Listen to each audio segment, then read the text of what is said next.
Buenas tardes, saludamos a quienes nos acompañan hoy acá en el auditorio de la Facultad de Filosofía y Letras de la Universidad Nacional y desde el Facebook Live de la editorial Universidad Nacional para la presentación del libro de cuentos La anatomía de la casa, de Laura Zúñiga Hernández, obra galardonada con el premio Una Palabra y el premio nacional Aquileo Bote Echeverría. A continuación, el doctor Gabriel Baltoano Román, miembro del Consejo Editorial, ofrecerá unas palabras de bienvenida. Don Gabriel, adelante. Buenas tardes. Buenas tardes.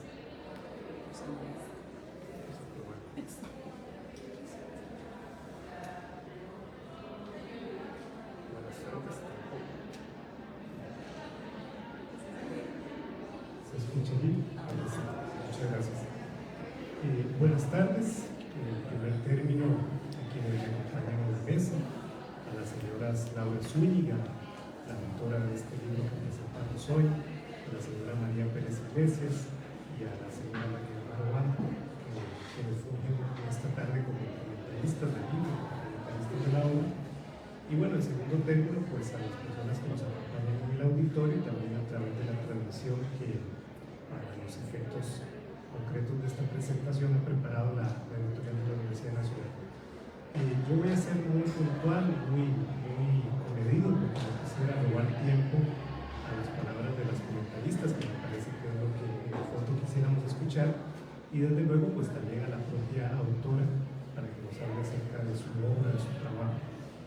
Quiero decir solo algo muy puntual, muy concreto, y tiene que ver con lo siguiente.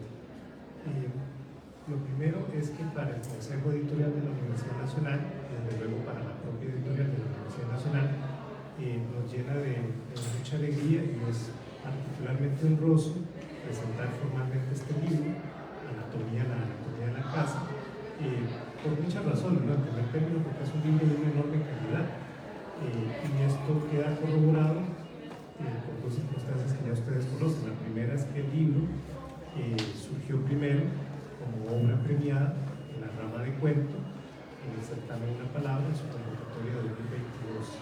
De allí surgió el libro, y a partir de allí pues ha hecho su propio periplo con mucha suerte, ¿no? Porque luego ha merecido el Premio Nacional de Literatura Aquileo Bote Echeverría correspondiente al año 2023. Para la editorial, estos reconocimientos son a su vez una corroboración de lo que sabíamos ya, y es que es un libro de una enorme calidad, pero también son una oportunidad para hacerle saber al público que existe un compromiso muy intenso de parte de la editorial para publicar aquellas obras que puedan ser de interés directo, que puedan venir a contribuir, como en este caso efectivo, al desarrollo de las letras costarricenses, que puedan aportar nuevas visiones, nuevas maneras de entender y sobre todo nuevas posibilidades de imaginar.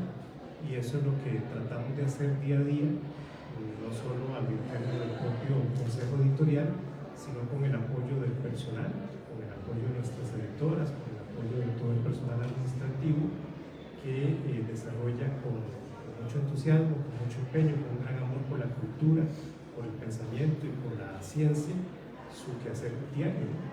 Y eso es algo que yo quisiera recalcar.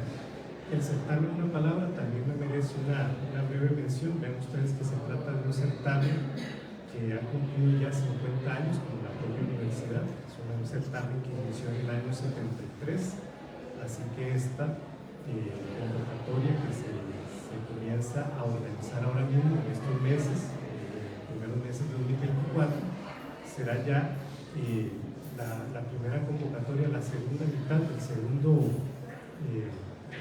parte, ¿no?, de esa centuria que esperamos que algún día cumpla el certamen, ¿no? Y a mí me parece que el certamen ha venido cumpliendo un papel fundamental, porque lo que ha hecho es estimular la creación literaria, el ensayo, sobre todo lo ha hecho con escritores, no digamos siempre jóvenes, sino también con escritores de trayectoria. Y a mí me parece que eso es importante porque le da a las personas una oportunidad de dar a conocer su trabajo. El certamen no solo ha acumulado ya una buena cantidad de obras importantes, significativas, que han pasado a la historia de la literatura costarricense, sino que el certamen hay que entenderlo como un instrumento casi, ¿no?, que puede medir el curso de la creación, del pensamiento, de la literatura en Costa Rica. Y tiene una virtud enorme, que a veces en la universidad pasa inadvertida. Esa virtud tiene que ver con el hecho de que el certamen, por ser organizado al interno de un espacio como el nuestro, la Facultad de Filosofía y Letras, es un certamen que no solo tiene buen criterio a la hora de elegir a los ganadores, sino que es un certamen que goza de muchísima credibilidad. Afortunadamente no ha estado salpicado en su historia por escándalos ni mucho menos, ¿no? Así que esto yo creo que es muy importante. Los escritores, los lectores, el público, nuestros estudiantes, los profesores saben que el certamen pues hace un proceso minucioso, hace un trabajo riguroso, sistemático, y al final nos da, como lo ha hecho en este caso puntual, un libro que merece todo reconocimiento. Y vean ustedes que es muy acertado lo que el certamen intuye, el talento que lee detrás de cada obra que se presenta, porque bueno, luego van logrando premios con la Premio Nacional de Literatura. Entonces yo no puedo sino agradecer a Laura por la confianza que tuvo tanto en el certamen como en la propia editorial, y bueno, a los lectores pues invitarlos a que se acerquen a las páginas de este libro, que me parece que es un magnífico libro de cuentos. Ya yo no voy a hablar sobre el fondo porque eso se lo dejo a las comentaristas. Es un magnífico libro de cuentos sin duda alguna, y ojalá que se acerquen pues en general al catálogo de la editorial de la Universidad Nacional, que es una editorial que, como bien saben, no solo publica obras académicas, sino que también publica una importante muestra de literatura. Muchísimas gracias. Muchas gracias, don Gabriel. Para presentar el libro nos acompañan hoy dos destacadas invitadas, a quienes agradecemos su colaboración en este evento y a quienes me voy a permitir introducir con una pequeña reseña biográfica. En primera instancia nos acompaña María del Mar Obando, editora, escritora y profesora del programa de Filosofía para la Niñez en diversas instituciones. Escribió su novela ¿Por qué los adultos son tan amargados?, como un homenaje a las fantásticas ideas que niñas y niños poseen para evaluar y cambiar el mundo. Actualmente trabaja como directora ejecutiva de la editorial La Jirafa y Yo. También es directora y editora en Abecedaria Editoras y Estudios Culturales. Finalmente integró el jurado que le otorgó a esta obra el premio Una Palabra en la categoría de cuentos. María del Mar, el espacio es tuyo. Muchísimas gracias por la invitación. Siempre es un placer volver a la Universidad Nacional, de cualquier cosa, como estudiante, como jueza, como me quieran invitar. Un gran cariño a esta institución. Y bueno, como ya les explicó María, yo fui una de las tres afortunadas juezas junto con Arabella Salaverry y Mariana Solán. Curiosamente fue un año cuando llegamos ya al verano. Era completamente obvio que nuestra obra favorita pues, es esta La Anatomía de la Casa. Ahora, lo que sí quisiera iniciar, porque en mi experiencia profesional, la mejor forma de acercar a cualquier persona un libro es narrándoselo. Entonces me voy a tomar la libertad de narrar uno de los cuentos breves que aparece en este libro. Lleva por título Semejantes. Fue el instante más sereno de la noche, justo cuando el frío abre más las fosas y lleva a un intermitente goteo intruso. Quisiera pensar que hubo silencio, sin embargo, no lo fue. Esa noche, todos nos despertamos con el sonido impactante de algo parecido a un choque. Salimos de los apartamentos ubicados en la acera justo al frente del bar que quedaba cruzando la calle. Para ese momento se arremolinaban los conocidos. ¡Un choque! ¡Alguien muerto! Los cuchicheos se expandían por encima de la acera igual que una granizada. Yo, expectante, como los demás, sin entender qué pasaba. Es de esas cosas que suceden rápido sin que te des cuenta. Conocí a la víctima. La recordé sus recorridos por el parque. Supe que ya nunca la veía por el parque, cuando le daba un paseo a mi perro. No tuvimos una conexión, sin embargo, tenía veía casi mi misma. Era hermoso, a su modo, pero guapo, algo que yo nunca superaría. De hecho, en aquel instante de ese encuentro fortuito de la noche, pensaba que, aunque mi rostro era más estructurado, más bello para muchos, ella lo seguía siendo feliz. Ostentaba no sé qué, su hermosura distaba de la mía. Su buen parecer era natural, como una medusa fosforescente que no se esfuerza. Yo, en cambio, era todo océano construido junto de tratamientos, ejercicios y matadas de hambre. No supe su nombre. Sé que vivía en los condominios unas calles más abajo. Nos topamos seguido en el Parque de las Copas. Así le llamaban por tener unos grandes árboles frondosos, aunque también era porque en diagonal estaban los barrios de vecindario, muy concurridos por los turistas. La chica y yo nos veíamos de reojo cada vez que nos encontrábamos. Ella era más sencilla, pero arrancaba las miradas de muchos.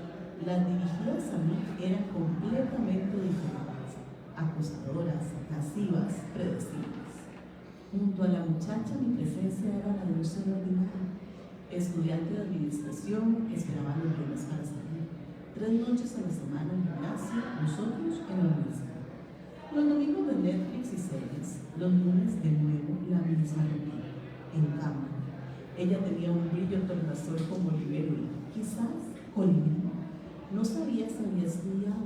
Los viernes sé que salía al igual que yo y varias veces los fines de semana. La topaba en esos días y nos reconocíamos una a la otra, entre luces, rock de los 80 o electrónica. Qué tiempo que no dejaba de sorprenderme, sorprendida como estoy ahora. Recuerdo uno de esos encuentros, ya estaba muy borracha y la topé en el baño. Las dos nos lavábamos las manos, mis piernas latinosas me obligaban a sostener más de la cuenta el auto. Y no sé si fue el licor que casi se expulsaba por mi nariz o qué, pero mientras nuestras miradas se encontraron en el espejo, descubrí que la piel se le transformaba en una capa de cal llena de oquedades, de las que brotaba una sangre negra y espesa. Volteé a ver sus manos y estaban secas, como marchitas. La música seguía sonando mientras mi mente daba vueltas sin cesar y sin comprender qué veía. Del ojo de la chica cayó un gusano gordo y blanco y vomité en el lavatorio. Al volver en mí ya no estaba, solo el gusano revolcándose en mi boca. Eso fue hace tiempo. Esa noche, con un libro de ilustraciones en los que dejas correr las páginas y se mueve el dibujo, contemplaba la misma escena. Veía a la chica tirada en la acera y me veía acobardada desde todos los ángulos distantes. Ya se había multiplicado la cantidad de curiosos en el banco. Los vehículos policiales y las sirenas se aproximaban. Tomé fotos de la multitud, era lo más abundante. Ya no la distinguía a ella. Por instinto la subí a mi Insta y de inmediato las preguntas. ¿Estás bien? ¿Qué pasó? ¿Madre, es por tu carta? Preguntas y preguntas. Sin embargo, nadie preguntaba por la chica. Sé que no era clara la fotografía, pero necesitaba que alguien me insinuara que ahí estaba. Con tantas veces la vi y no hablamos, cómplices desconocidas. Decidí acercarme más. Lentamente me fui aproximando hacia el cordón amarillo de la policía. La cinta de repente se hacía grande, se ensanchaba hasta erigir una muralla entre los dos. ¿Qué pasó?, pregunté en el aire. No se sabe. Oí el ruido y corrí. Me di cuenta de que era cerquísima. Me contestó doña Inés, la señora del abastecedor de la esquina. El tono de mi teléfono sonaba una y otra vez. En cuanto lo abrí, se descargaron gran escena de imágenes de la chica inerte, el rostro inmovible. Descubrí lo que no quería contemplar y estaba frente a mí, justo en ese instante. Seguía tras la muralla, los gritos autoritarios de la policía, la sirena de la ambulancia. El rostro plasmado en la fotografía me hizo percatarme de que no la veía más. Retrocedí asustada como una niña. Era de mi edad, de mi altura, de mi configuración, yo ordinaria y ella extraordinaria. Tan parecidas, pero ahora yo vivía y ella estaba muerta sobre la acera. ¿Qué la mató? Las fotos de todos los ángulos no me lo decían, o yo no podía verlo. Qué confusión la de la imagen. El mismo desconcierto de un espejo, tan parecidas y jamás lo había notado. No podría observar más para saber nosotros y nos dejan en filo del abismo, justo para pensar o lanzarse al fondo. Noté entonces que del animal de la chica, que ya no veía más de lejos, un gusano blanco eclosionando sin que nadie lo viera, solo mis ojos lo observaban. Nos parecíamos, y este gusano me lo confirmó, porque justo en medio del barullo, de saltante confusión, una larva gorda y blanca se movía detrás de mi ojo, queriendo brotar desesperadamente. Bien, con este cuento nada más les quiero mostrar una pequeña ilustración de lo que significa posar los ojos sobre este hermoso libro. Y bueno, más que comentar, a mí me encanta preguntarle a la autora, porque me acerco a los libros como desde esa mirada un poco fanática, digamos, de alguna forma. Y el entretelón es algo que siempre me genera muchísima curiosidad. Una de las cosas que decidimos para entregar este premio fue, que puede sonar un poco cliché, pero por eso es que te lo voy a preguntar, esa mirada femenina sobre las cosas, que normalmente se encapsula la mirada femenina en ciertos prejuicios, pero para muestra lo que les acabo de contar, aquí, ¿cuál es la mirada femenina que generas? O sea, ¿cómo sale más bien de todos esos prejuicios que nos han dado durante siglos, que supuestamente que es lo que vemos las mujeres nada más?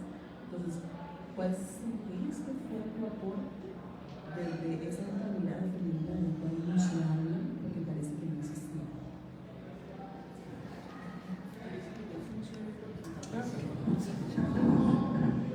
Sí, es la mejor. Buenas tardes. De verdad que es un gusto estar aquí, representando mi propia obra, una obra que de verdad me ha dado muchísimas alegrías a nivel profesional. Y antes de hablar, le voy a contestar a María del Mar. Realmente una de las intenciones con lo que yo escribo siempre es pensar precisamente en esa otra parte que no nos dicen o que no nos enseñan a veces a las mujeres. Yo vengo de una casa muy tradicional donde el papel de las mujeres es el tradicional. Usted crece, aprende los placeres del hogar, se casa y cumple con su labor humana. Pero esa labor a veces no nos llenan todas las mujeres. Y decido siempre que en mi literatura van a hablar personas, mujeres, que tal vez no han podido hablar o que no las han dejado hablar a nivel de literatura femenina, porque siempre se nos encasilla y siempre se dice, bueno, vamos a hablar sobre maternidad, sobre matrimonio, sobre, no sé, el amor, sobre cuáles son las tareas que tiene que hacer una mujer.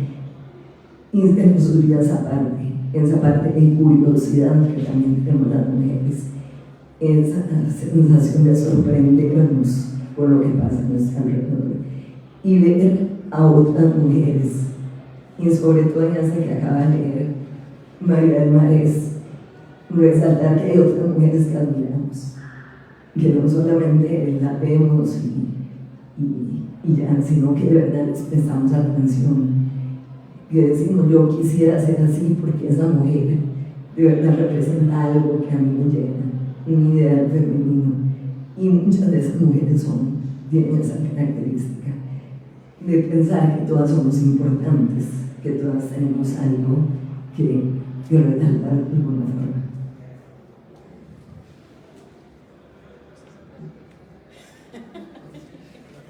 Muy bien, muchas gracias, María del Mar. Ahora nos acompañará María Pérez Iglesias, escritora y catedrática jubilada de la Universidad de Costa Rica. Ella es filóloga y comunicadora social. Cuentos, poesía, relatos para niños, novelas y memorias se cuentan entre los diversos géneros en los que ha publicado libros. Participa con el grupo Poiesis y forma parte de la Asociación Costarricense de Escritoras. María, adelante. Bueno, muy buenas tardes y gracias por estar aquí con nosotros. y nosotras. Yo quisiera empezar diciendo un poquito quién es Laura,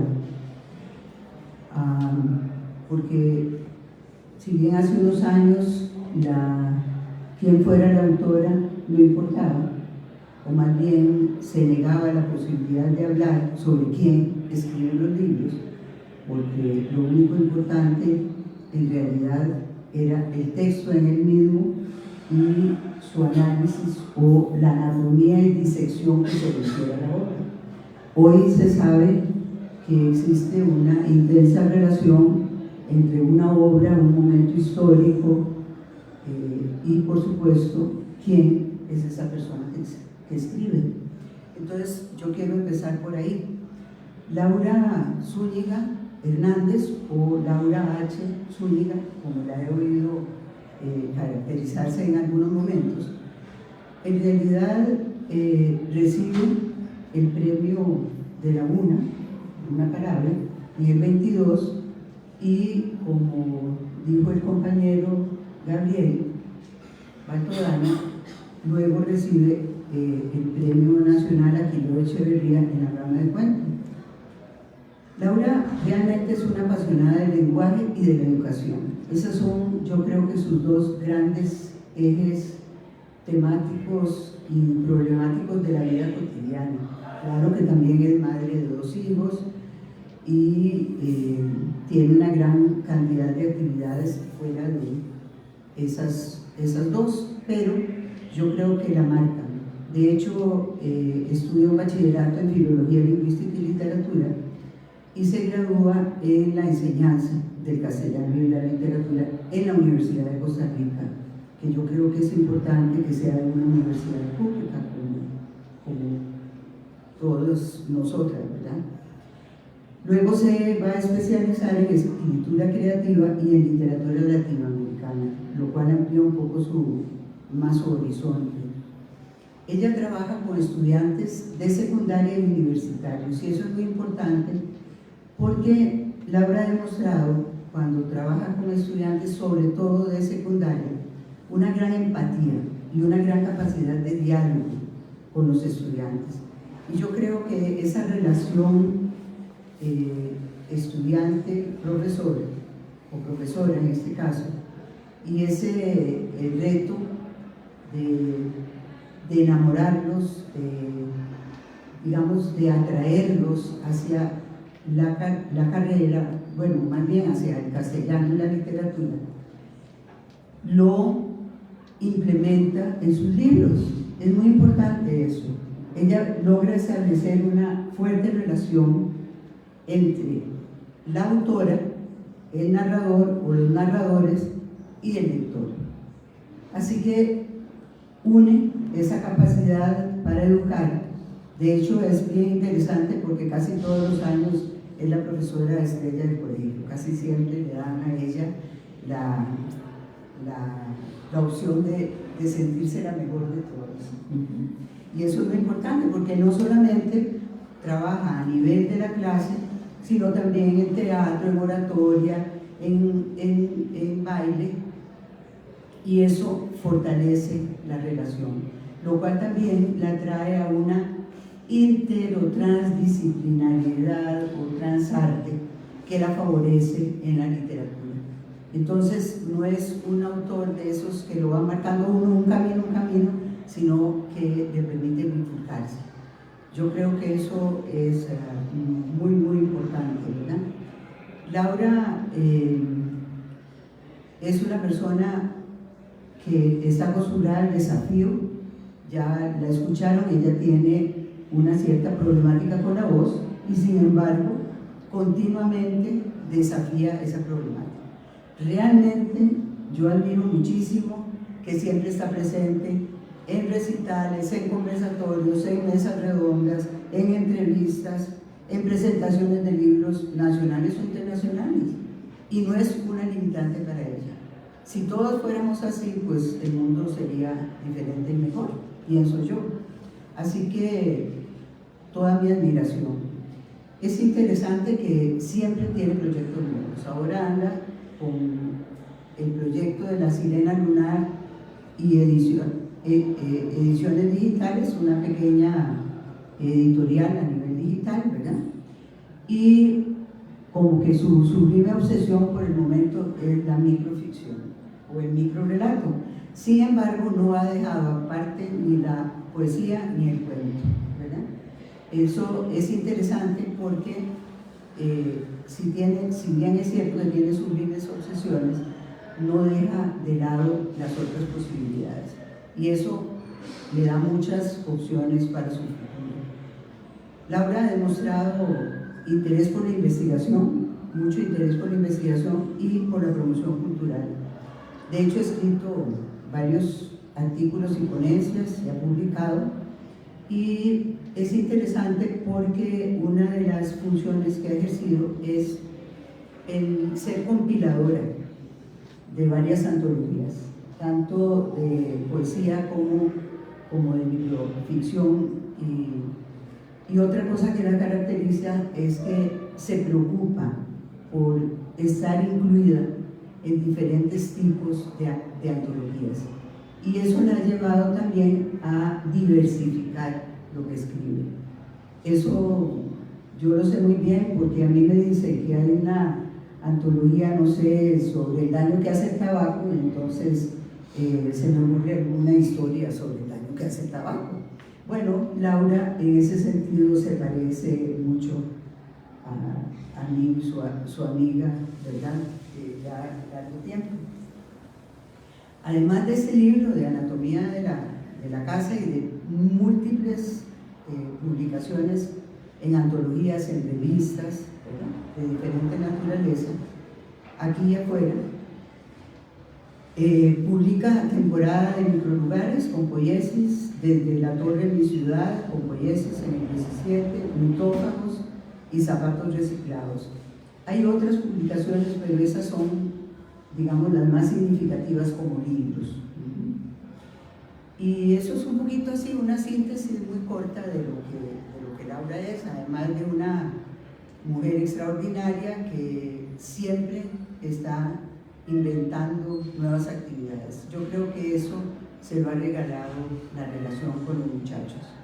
O sea, si bien es cierto, está entrando en el quinto decenio, ¿verdad?, de su vida, lo cual es poquito. Yo que ya entré hace rato en el séptimo, entonces en comparación está muy jovencita. A pesar de eso, ella se mantiene sumamente joven y actualizada, con la energía, la vitalidad, las novedades de los muchachos. Yo creo que eso es fantástico. El mantenerse cerca de los jóvenes es fabuloso. Yo voy a hacer algunas observaciones específicas sobre el libro, empezando por la portada, que es una portada muy curiosa porque no hay autor de la portada, sino que dice que es el departamento de publicaciones el que hace la portada, lo cual es un poco así como ambiguo, digamos, ¿verdad? Me imagino que cogieron pedazos de diferentes cosas y construyeron la portada, o a lo mejor es de algún lugar en específico. No sé, Gabriel, si vos estás enterado de por dónde viene la portada, pero bueno, es interesante. La portada es muy interesante. No sé si los que están aquí como público, porque quizás los que no están acá no la puedan ver, o tal vez si la ponemos así, o la puedan mostrar después los compañeros que están transmitiendo. Esta portada tiene esencialmente dos elementos, que son una mujer de pelo blanco, cuerpo blanco, blanca ella también, y abrazando o tomando cerca de ella una casa mágica del Guerrero, que parece construida sobre un acantilado. Parece que los abismos son importantes para Laura, entonces ahí está el abismo. Además es una casa con muchas ventanas, con cristales hacia afuera, Eso da un sentido, por una parte, de mirada hacia adentro y hacia afuera, pero también hay una pared oscura por donde sale algo fantasmagórico, ¿verdad? Entonces es una casa realmente que no existe y existe, que es y no es, que es fantasma o casa fantasma y casa vivencial.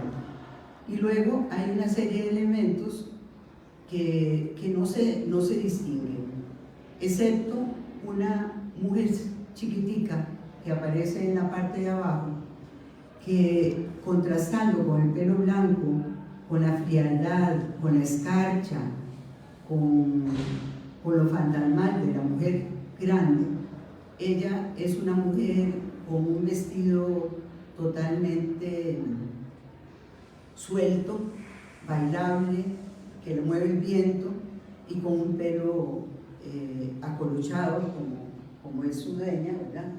Y pelirroja. Entonces contrasta el fuego de la vida con el frío de la vida, la realidad con lo que va más allá de los sentidos, diría yo. Pero hay un elemento interesante, y es que el brazo de la mujer es un brazo que está, digamos, matizado por el fuego, por la sequedad o por la destrucción de la naturaleza. Así que es una portada muy significativa, que yo diría que corresponde sobre todo, pero no exclusivamente, al último de los relatos, que tiene un nombre bien significativo. Se llama Habitados de Invisible. Imagínense ustedes ser personas habitadas de invisible. O se vuelven invisibles o están habitadas por fantasmas, ¿verdad? Es un nombre muy significativo y muy sugerente además. Bueno, La anatomía de la casa es muy interesante y atractivo libro de cuentos fantásticos. Yo diría que si hubiera que calificar estos cuentos, habría que meterlo dentro de la literatura fantástica. Es un libro que atrapa, que conmueve y hace reflexionar sobre temas universales, como la muerte, las relaciones de pareja, el papel de la mujer y la familia, la soledad, silencio e incomunicación, el misterio de lo que trasciende los 5 sentidos, la violencia, la complicidad entre los hombres, muy importante, como Silla de Ruedas, por ejemplo, la viudez, contigo en nuestra casa, el espíritu, la soledad y el hijo como compañía, o la casa roja del gato, la casa roja de la rana, o la casa del gato con moho y los 7 fenómenos, etc. La literatura fantástica es fantástica.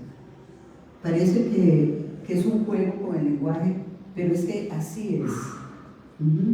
Es una literatura fantástica, es fantasiosa, es fabulosa, es fabuladora, es decir, parte de una realidad, pero se combina con lo misterioso, con lo inexplicable, con lo que va más allá de la razón. Y por eso los personajes muchas veces se salen de la vida cotidiana y se enfrentan a lo que no pueden explicar. Otras veces, mediante diferentes trucos literarios, como serían la comparación, la metáfora, o simplemente la personificación de objetos y animales, se convierten en personajes que sienten, piensan y actúan a nivel humano. Por ejemplo, la mosca, ¿verdad? La mosca, que es una entrometida en una casa de un padre y un hijo, bueno, es ella la que cuenta la historia. Entonces se convierte, se humaniza. Otras se trata de híbridos, como las momias vivientes o los seres alterados por la monstruosidad. La fantasía no destruye la realidad, la integra de maneras diferentes. La imaginación da rienda suelta y lo inusual, lo extraño, lo curioso, lo irracional, lo distinto a la normalidad, se posesiona de una acción, un argumento o un entorno. Alrededor todo es confuso, ¿verdad? Hay una confusión, es decir, fusión de distintos elementos, unos mágicos y otros reales. Y eso es muy importante. Lo fantasmagórico, las transformaciones, la magia, los seres míticos, las distintas alteraciones en tiempo y espacio, las fuerzas sobrenaturales, lo misterioso inundan las historias. Entonces uno está metido en un mundo que va mucho más allá que lo que uno va a encontrar en su vida cotidiana. Y por eso lo atrapa y uno no puede dejar de leer el libro, porque quiere seguir para ver qué otras imaginaciones se le ocurrieron al autor. Por ejemplo, nada de esto que les dije es ajeno a la anatomía de la casa.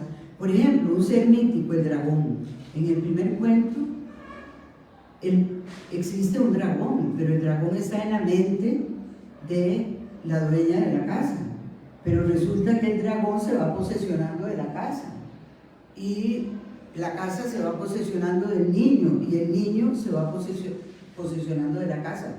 Al final, mujer y casa, niño y casa, dragón y casa se amalgaman en un solo elemento, y al final el marido y los otros hijos huyen de la casa y quedan esos elementos totalmente confundidos con, ¿verdad? Y se convierten en un solo elemento, ¿verdad? La casa, entonces, yo diría que es una gran metáfora del cuerpo, pero no se queda en ser metáfora del cuerpo.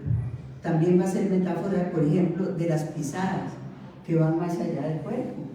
Hay un cuento que termina diciendo, un cuento de la guerra, donde todo está destruido, todo está acabado, ya la guerra es mundial, no hay nada que hacer, y la gente vive en un permanente éxodo, casi como ahora, ¿verdad? La verdad es que ahora vivimos en un permanente éxodo en muchos lugares del mundo.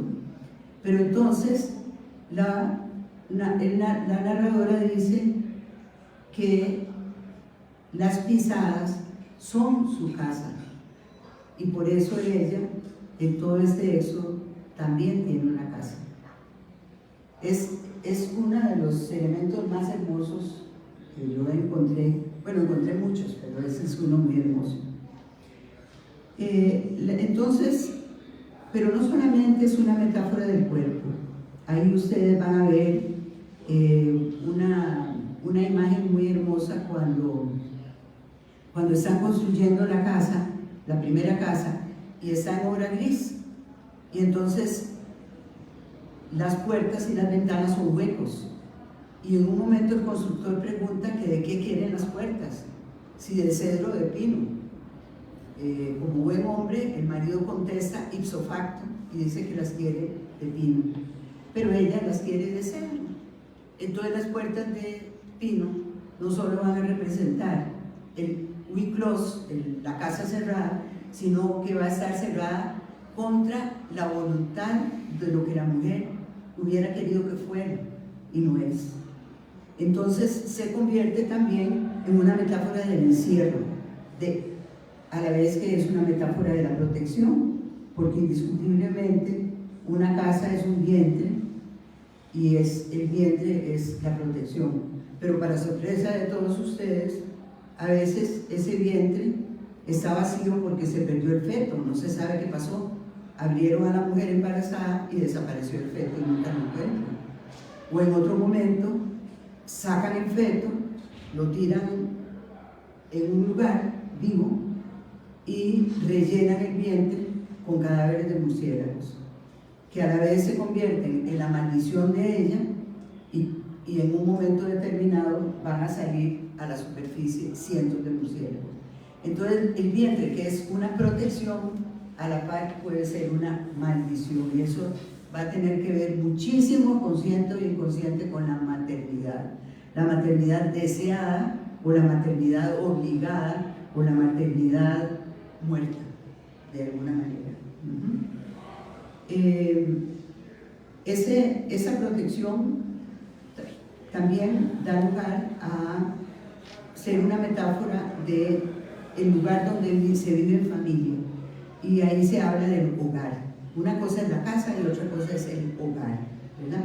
O simplemente un espacio donde se está, se vive, se sufre. Más allá, como en el cuento Tuve una casa, la protagonista, una víctima más del éxodo y de la guerra, como les dije antes, afirma, y voy a leerles el pedacito que les conté porque me parece muy hermoso: las pisadas fueron mi casa, y ausente de ella por mucho tiempo, tuve una casa. La casa es una especie de exilio de la realidad, se estrecha con la pandemia, ahoga, constriñe, y en ese caso, en el caso de la pandemia, la escritura se va a convertir en la salvación de todo. La casa aprieta, la escritura abre. Es una de las pocas referencias que hay tan directa a la escritura. En su anatomía hay símiles y pequeñas metáforas de gran significado, como los ojos, el vientre, el recorrido por diferentes espacios vitales del cuerpo, espacios del cuerpo, y también estructurales, espacios pero de lugar. En esa casa mía, ya les explicaba cómo todo se va construyendo como en una amalgama, ¿verdad? Las jóvenes de la segunda historia, la que vos leíste, bueno, uno, si se lo lee una primera vez el cuento y rápido, como usualmente se lee uno la primera vez un libro, porque necesita llegar al cuento que sigue, para ver qué es lo que pasa, ¿verdad?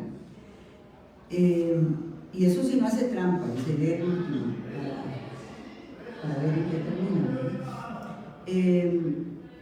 En ese cuento es muy interesante porque son como las dos caras de la moneda. Son dos mujeres, una que se viste natural, que se mueve natural, que vive natural, y la otra que es artificial, ¿verdad? La que se pinta, usa tacones, etcétera, etcétera. Entonces, pero son tan semejantes que uno al final se pregunta, ¿son dos o es una? Y en realidad probablemente es una, porque los seres humanos no somos unilaterales. A veces nos cargamos hacia un lado, hacia una cara de la moneda, y a veces nos cargamos hacia la otra cara. Porque efectivamente, bueno, no les voy a contar el cuento, porque ya lo oyeron, pero efectivamente esa semejanza puede ser univocidad también, ¿verdad? O lo único. Ese mundo fantástico del libro es el mundo de las emociones, de los sentimientos, las luchas y desencantos, y podríamos afirmar que es el mundo de la tristeza. Si hay un libro que a mí me ha conmovido, por lo que voy a decir, es eso. Es un libro con un sentido trágico de la vida. Y yo lo siento mucho, ¿verdad? Pero es un sentido trágico de la vida. A mí no me extraña porque yo tengo un sentido trágico de la vida también. Y en mis libros a veces se nota, pero ya logré hacer uno que fuera humorístico y que la gente se ría desde la primera palabra hasta la última. Vamos a ver, Laura, el desafío que sigue. Reírse desde la primera página hasta la última. Es un espacio de desencuentro, insatisfacción, silencio, encierro, temor, falta de libertad y por instantes de liberación y huida para alcanzar la paz. Lo que pasa es que las huidas a veces son demasiado fuertes, ¿verdad? Demasiado fuertes para desprenderse de un amor imposible, desprenderse de un hermano asesino al que ama y no puede desproteger como persona, desprenderse de un mundo que no le da ninguna satisfacción porque es lo que ella no quiere que sea, y lo que hace es tirarse por el precipicio y matarse. El suicidio viene a ser una forma de liberación, por ejemplo. Entonces, las formas de liberación así y la paz provienen muchas veces de algo más trágico que la vida misma.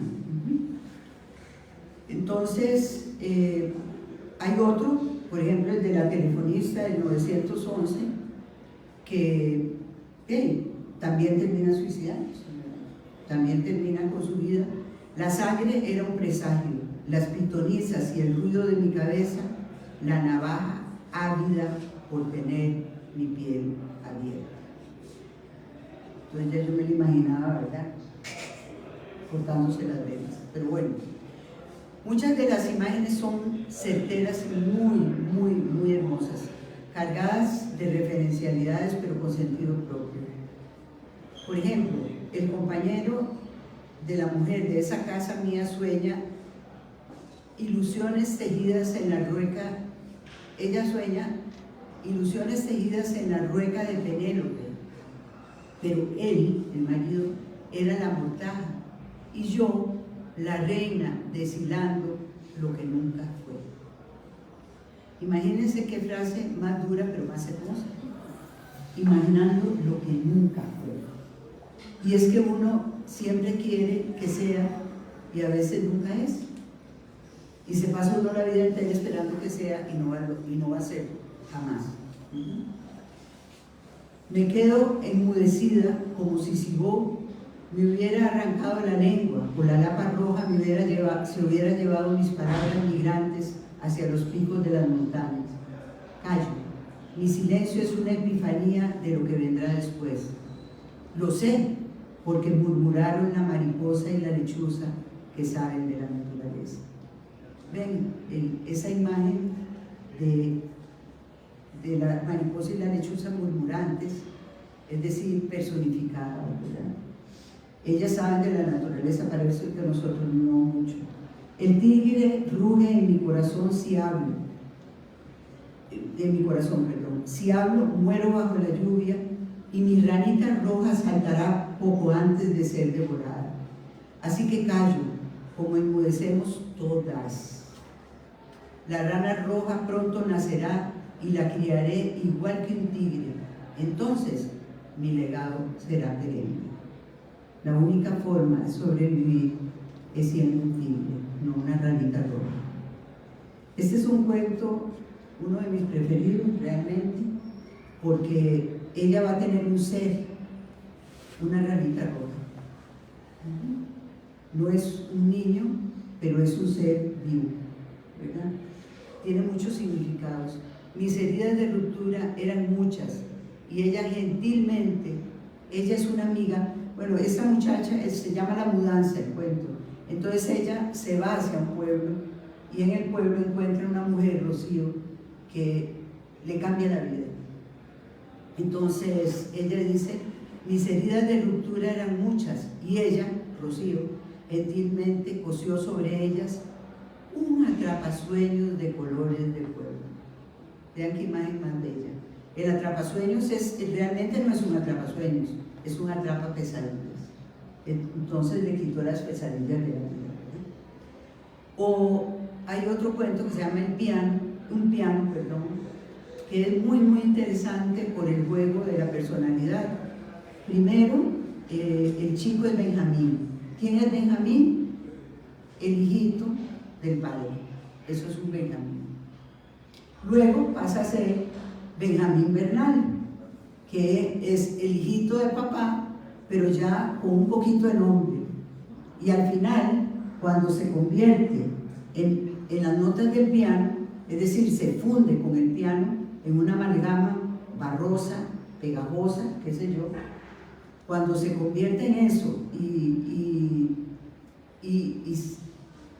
y sube como notas de piano y hace muecas desde el aire, como le hacían a él muecas cuando era niño, las notas en el techo del cuarto. Entonces ya no es ni Benjamín Bernal, sino que es Bernal. Es decir, la única forma de ser persona es convertirse en notas de piano, es decir, en su propia música, lo cual es fuertecito también, digamos, para decirlo de alguna manera.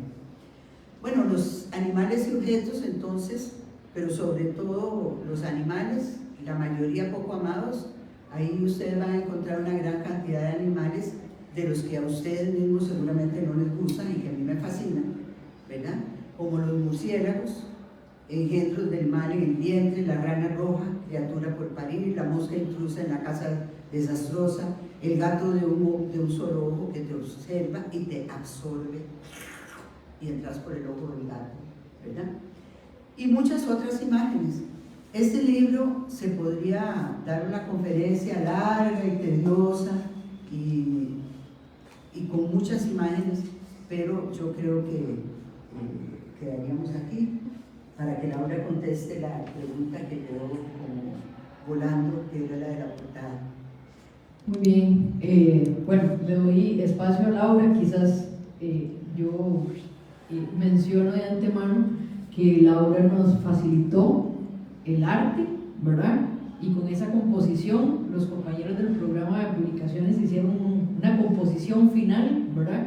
Pero efectivamente, digamos, la ilustración es de Laura misma, ¿verdad? Ella es su autora también. Sí, esa imagen tiene historia.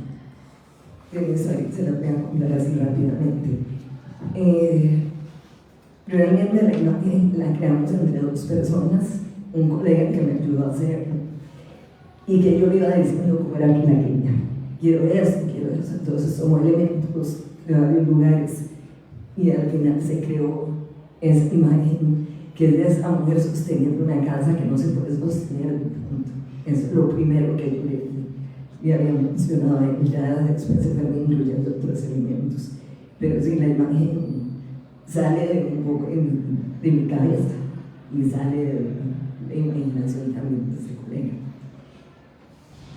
Bueno, yo lo voy a sacar donde yo hablo. De verdad, agradecerles que estén aquí y los que nos van a estar viendo. Como ya dijo María, bueno, tengo una condición en la voz que no me deja quedar inquieta. Siempre quiero participar, siempre quiero compartir tanto lo que sé como lo que produzco. Y eso de verdad me llena muchísimo. Muchísimo, porque por ahí me hicieron una entrevista y yo les decía, bueno, el hecho de no poder hablar normal también me hace ver las personas que no pueden hablar. Y son todas esas personas que están por ahí, que pueden ser personajes de cuentos, como en este caso, que de pronto pasan desapercibidos y no los notamos, pero que están a diario con nosotros. Yo atiendo muchísimos estudiantes. Tengo este año en el CTP a la Angelita casi 400 alumnos.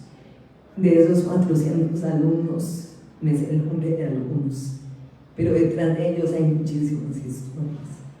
Y detrás de un barrio hay muchas historias. Y en el vecino sabemos que le pueden pasar cosas en su casa que a veces desconocemos. Y eso es mucho lo que aparece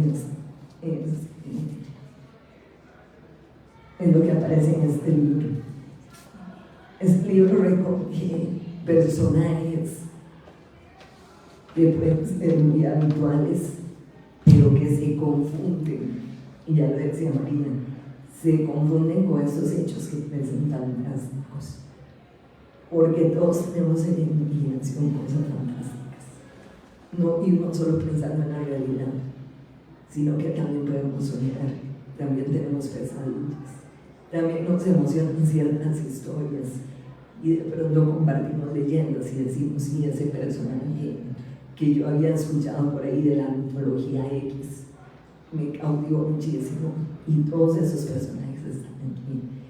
Lo difícil fue encontrarlos en una casa. Este libro me tomó por lo menos 3 o 4 años de escribirlo. En ese transcurso aparece la pandemia y obviamente coincide con ese encierro. Y decir, bueno, ¿qué pasa dentro de una casa que está ocurriendo ahorita en esas casas? Y ver esa casa por dentro es de verdad de pronto quedar desprotegidos. La casa puede ser un refugio, pero también puede ser un lugar que no es seguro. Y eso lo sabemos todos cuando escuchamos que de pronto mataron a una mujer y que fue la pareja, o viceversa. o que llegaron a la casa y dispararon y los chiquitos fueron los que salieron heridos. Esa casa que creemos el lugar seguro también es un lugar que a veces nos pone vulnerables y nos dice, bueno, usted está en su casa haciendo lo que quiere, o más bien quiere irse de ahí, quiere ser verdad y que quiere escuchar sus propias notas, o simplemente está dictando o haciendo lo que otros dicen. Y esa es la anatomía de la casa, empezar a ver esos rincones que de pronto nos parecen tan usuales. Los vemos siempre, vemos el baño siempre, vemos la cocina siempre, estamos en el cuarto muchísimas horas, pero ¿qué ocurre allí? ¿Qué pensamos? Y desnudar a estos personajes y enfrentarlos a sí mismos, yo creo que es como el tema central. Decir, bueno, yo no quiero cuidar a mi papá, porque me tocó cuidar a mi papá, y mi papá está en una silla de ruedas, pues estos señores son malagradecidos. Y poner a las mujeres a decir eso es también, de cierta forma, transgredir sus roles. Y decir, bueno, las mujeres que nos dicen que tenemos que cuidar porque es nuestra obligación. Pero ¿qué pasa? ¿De verdad quieren cuidar? ¿De verdad quieren ser madres? Porque son muchas mujeres las que hay en toda Latinoamérica, creo que en su mayoría, que de pronto es algo impuesto también. Y que una mujer que es madre diga no quiero ser madre, eso es más abominable de pronto, a nivel social. Y esas mujeres que aparecen aquí es lo que hacen, o esos personajes, porque hay hombres también que pueden hablar, y hay hombres que a veces se les dice no expresen sus emociones, porque usted es hombre. Y eso es lo que yo intento.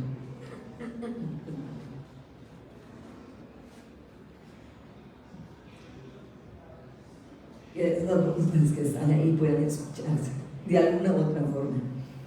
Que lo que no intento, eso sí, es que sea realista. Por eso se inserta esta parte de imaginación. Porque de pronto eso también a los lectores lo saca de la rutina que también viven y pueden transportarse a otros espacios. Muy bien, Laura, muchas gracias. A continuación, el doctor Gabriel Barteduano hará la entrega oficial del ejemplar del libro a su autor. Entonces, don Gabriel y Laura, les pedimos que por favor pasen al frente para poder además tomar la fotografía.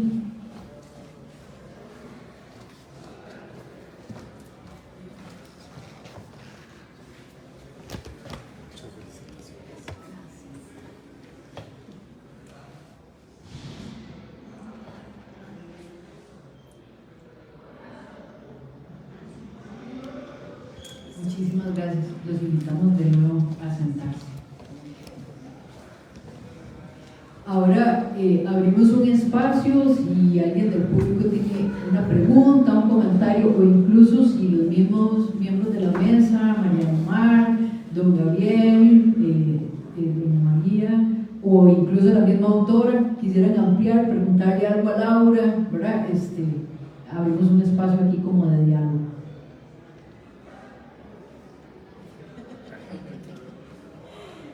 Bien, lo que sí quería preguntarte es,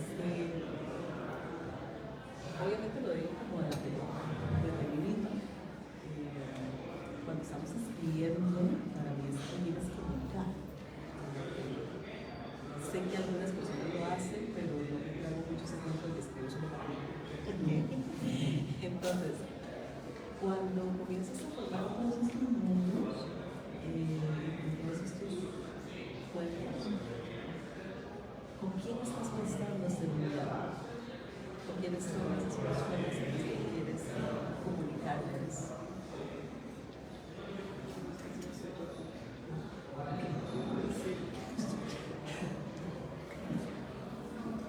Ahora sí, sí, ahora sí. Bueno, no.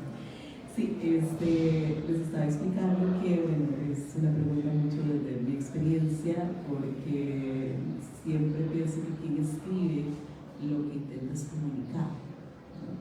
Aunque de repente te encuentras con autores que dicen que escriben para sí mismos. No me trago mucho de eso. Entonces, a la hora de leerte, lo que estoy quisiera saber es con quién intentas generar un diálogo desde los textos.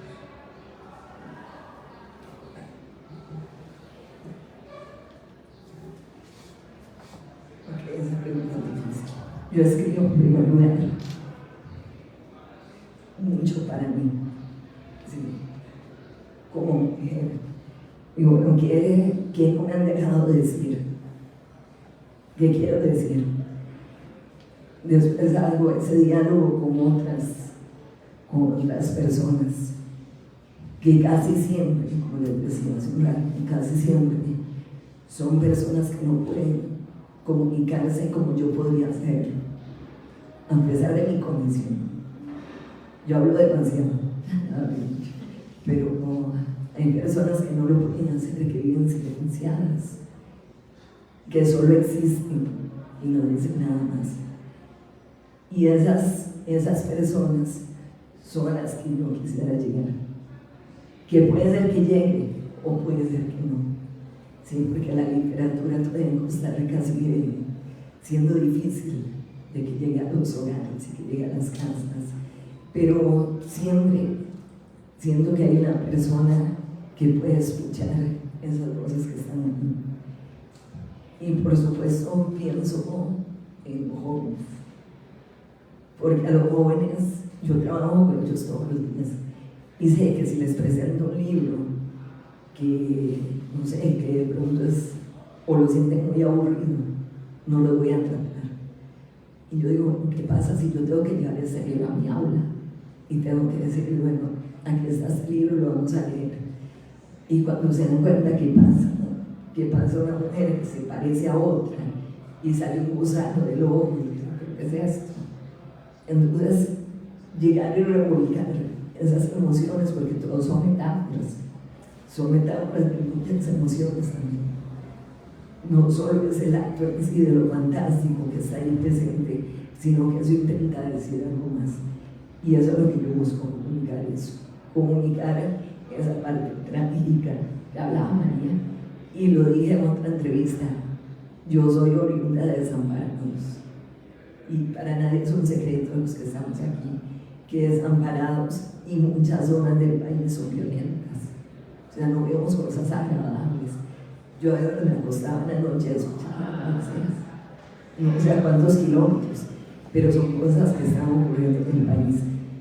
Y siempre trato de decir eso. O sea, no podemos tampoco hablar u ocultar realidades que las viven muchas personas, que se suben al bus, van a trabajar desde la mañana y no tienen el privilegio que tenemos otros, y que llegan a sus barrios y a veces no tienen ni qué comer.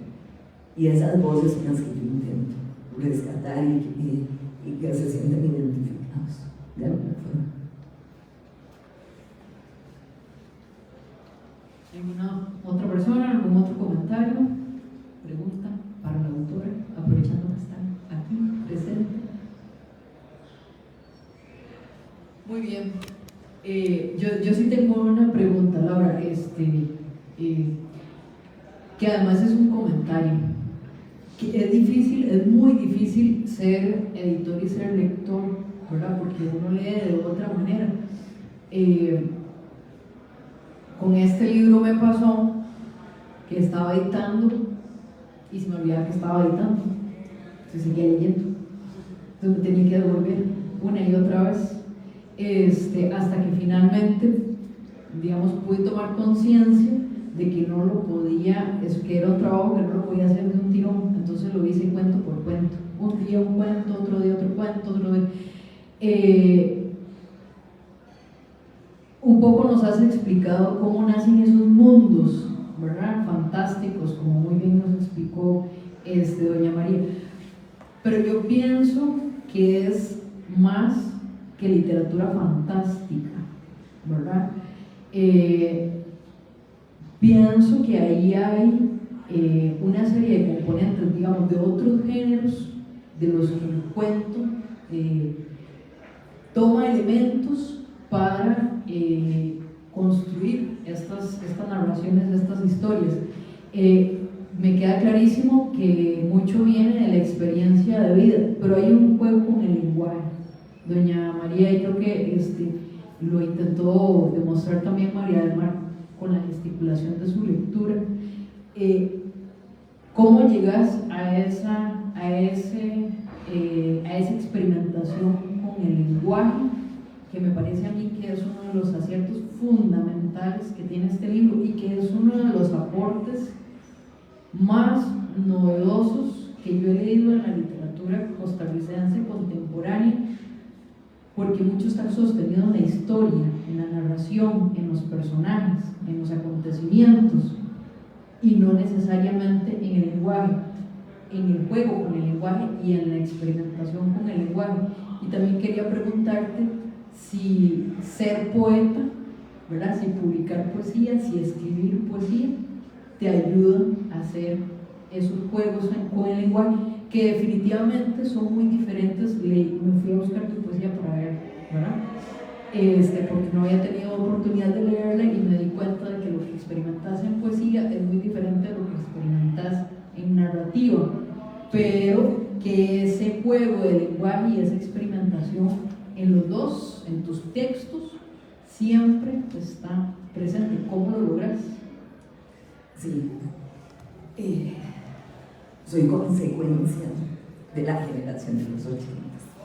Creo que toda esa hibridación que logra hacer en la narrativa, en la poesía un poco más reciente, que todavía tengo algunos libros inéditos, es precisamente eso.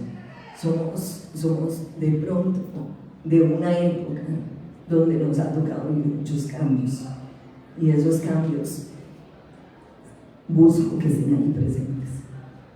¿Por qué? Porque no me conformo. Siempre me propongo un reto. Bueno, ¿cómo puedo contar esa historia de una manera diferente? Y obviamente tengo la experiencia de haber estudiado la carrera que estudié, o las carreras que estudié, que no es lo mismo ser un autor que nace de vocación, de lo empírico, sino que también tengo esa parte que de verdad me cala muchísimo. Tengo autores que me gustan mucho, autores que admiro, que obviamente ustedes los pueden detectar en parte de la lectura, y ser poeta me hace contemplar el mundo a partir de las metáforas. Mi mundo es una metáfora, yo lo veo, y todo lo que veo, todos los elementos, todo lo que observo, lo observo a partir de eso, y trato de explicarlo así. Entonces no es casualidad que el uso del lenguaje siempre tenga ese tinte de la poesía, que es parte de lo que trata de comunicar con ustedes. Y en los microrelatos también. Hay una economía del lenguaje. Sí, hay una economía del lenguaje, como dice María, una sencillez. La microficción tiene una característica, y es su brevedad. Y los que recuerdan Monterroso, que es como un cuento que todo el mundo recuerda cuando se habla de microficción, saben que es todavía más complejo decir en una frase, en una línea, en dos palabras, tanto. Por eso la metáfora y la sencillez para mí tienen que ir como de la mano. No puedo desprenderme de uno. Muy bien, muchas gracias.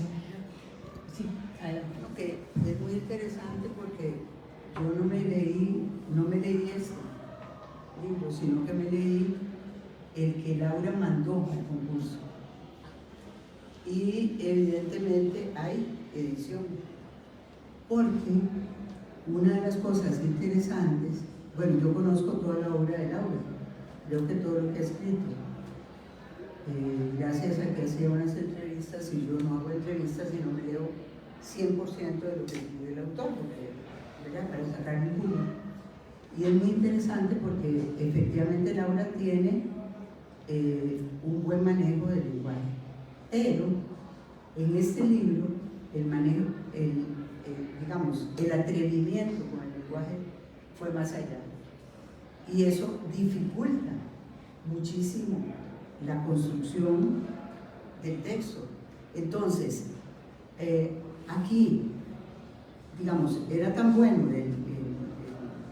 el texto en sí, que eso era pecata minuta. Pero yo sé que tuviste que editar, porque he estado leyendo aquí y ahí se ve la edición. Se ve la edición. A mí me llama la atención porque en otros textos la edición no ha sido tan fuerte de Laura. ¿Por qué? Porque aquí el juego con el lenguaje va mucho más allá. Y eso te lo digo porque yo juego, el eje fundamental de mi escritura es el juego con el lenguaje, ¿verdad? Entonces, ya la próxima ya va a ser un poco diferente. Es interesante eso. Es un libro aventado de un lenguaje, lo cual está muy bien y lo sostiene con mucha fuerza la problemática, la temática. Entonces, sí, hubiera sido un absurdo el que no fuera aceptado y transmitido, aunque hubiera pequeñas cosas para mejorar. Y eso es la labor de un editor, y es una suerte tener un editor.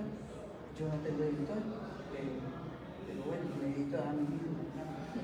Pero eso y me permito decirte que qué bien, que lo hiciste bien, porque también hay que darle al César lo que es el César.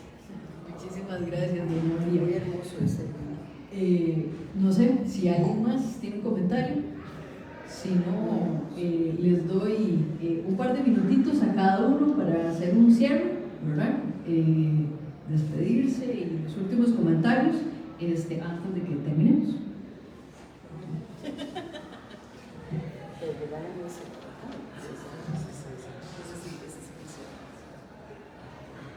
Bueno, en 2 minutos agradecerte de verdad porque usted lo que significa como mujeres sacar tiempo para leer no existe, por toda la carga social que se nos genera. De repente mirar esta calidad de texto, como lo en este libro, yo fui como de 5 años, 4 años, y yo pensaba que no más, porque no es fácil y sobre todo atreverse. Solemos ser bastante exigentes para soltar lo que generamos un poco, pero también muchísimo porque has escrito bastante y me has animado a publicar. Entonces, que sirva de ejemplo para que muchos más tengan ese coraje y ese atrevimiento y que sigamos escuchando todo, porque siempre va a estar muy bien.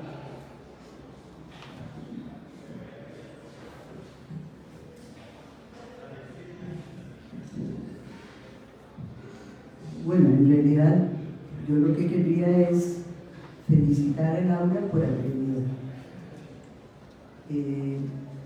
Agradecer el que tengamos una tan buena relación como amigas y como escritoras, ¿verdad? Estar muy contenta de que ambas formamos parte de la Asociación Costarricense de Escritoras, que realmente ha sido un esfuerzo enorme por 20 años y es la única asociación que se mantiene. Y yo creo que es ese potenciar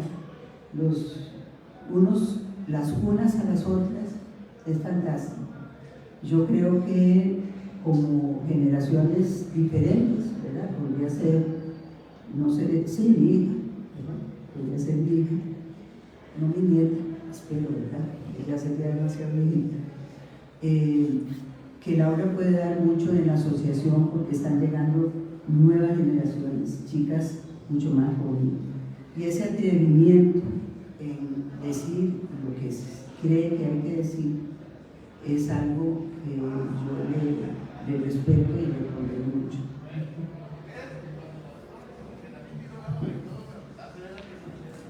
Bueno, agradezco en primer lugar a los que están aquí y a los que nos van a seguir la transmisión, a los colegas, de verdad les admiro muchísimo el trabajo que hacen, cada uno por su cuenta, y sobre todo a la Universidad Nacional. Sin la Universidad Nacional detrás de ese sello, yo creo que sería un poco diferente la situación. A mi editora, que estaba ahí atrás, vio todo este tiempo, y a don Gabriel, que nos hemos topado por acá en el Nacional, pero agradecer y espero seguir compartiendo con todos y llevar mis letras a donde tengan que llegar. Y sería eso. Muchísimas gracias a todos.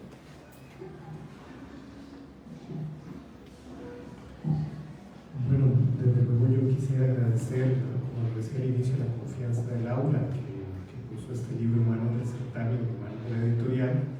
También agradecer a María del Mar y a doña María Pérez Iglesias por acompañarnos esta tarde, por comentar el libro, por leer también uno de sus cuentos, que me parece que eso siempre es oportuno, es importante. Y pues yo quisiera recordarles, en particular a las personas que escuchen esta transmisión, que está siempre disponible el catálogo de la editorial, que allí en su portal electrónico van a encontrar pues, no solo información sobre el libro que hoy hemos presentado, el libro de Laura, sino que también van a poder tener acceso a muchos libros que están allí de forma digital y que son de consulta gratuita, se pueden descargar, se pueden utilizar, porque para eso la universidad es que aprovecha, utiliza los recursos que generosamente la Sociedad Costarricense le concede, ¿no? No van a encontrar allí solo prensa universitaria, no solo hay manuales y tratados, que en todo caso son muy útiles, que no acabo, sino que también van a encontrar textos sobre historia, sobre literatura, sobre cultura, sobre pensamiento, que me parece a mí que son fundamentales porque van más allá de las aulas y le permiten a los académicos, a los profesores, a los investigadores, a los artistas también hacer una serie de planteamientos, de reflexiones frente a la sociedad en general. Entonces es muy importante que las personas que nos escuchan sepan que allí está también a disposición de ellos ese acervo, ese catálogo que ya acumula casi 5 décadas y que es un compromiso nuestro, un compromiso de la institución que llegue a todos los hogares, ¿no? Justamente como lo planteaba hace un rato Laura, ¿no? Porque la lectura, incluida la lectura que se publique en una editorial universitaria como la nuestra, no está cerrada a un público específico, sino que está dirigida a todo el público. Muchísimas gracias. Muy bien, con esto cerramos. Muchas gracias, buenas tardes.